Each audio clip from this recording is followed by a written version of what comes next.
I bought this. It's a whole kit. Lights, turn signals, horn, the whole shebang, you name it.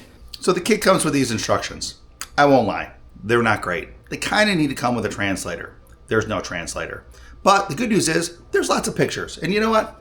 I like pictures. So let's look at the pictures and see if we can't get this thing together. That's what's in the kit. They want you to run the wiring harness first. I'm gonna wait. Let's cut holes for the lights. That's what I want to work on. Two-dimensional paper template.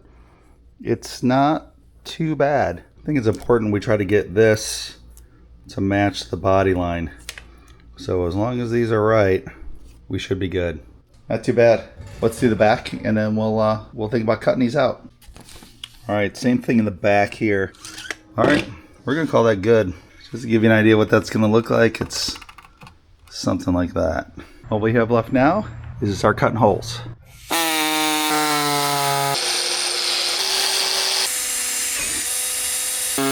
So the headlight and taillight holes are cut out. There's something I learned working this whole process. This is one of the first ones I did.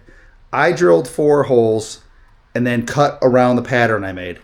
This is like ABS, or I think even read it could have been polypropylene, but the plastic melts fairly easily. So as I'm cutting, the plastic is actually melting together and sealing back up. So when I cut around this perimeter, I could not pop this out. And I had to recut it several times in order to get it out. What I learned on the last one, I drilled a bunch of holes and just connected the dots. Connecting the dots made it super easy to cut around and pop this piece out without fighting with it. Just a tip, something I learned cutting out all these holes.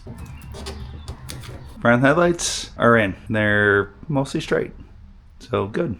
Next, we've got this horn. It says basically just to attach it to one of the supports. I'm not gonna overthink it. I'm just gonna put it on, call it good. Running the wire was pretty straightforward. There is one weird thing.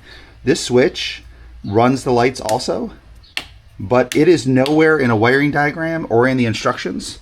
Also, the original instructions say to drill a hole down here. You don't need to. There's places in the body where you can run that main wire harness. This was super easy to mount. A couple clamps, a couple foam pieces to keep it from sliding around and moving. And then this is just a cover that slides on there. I did have to trim it because my cart has this little bump here. But you can see the wiring harness runs through here and then out the bottom here. Please like, please subscribe, and I'll see you in the next video.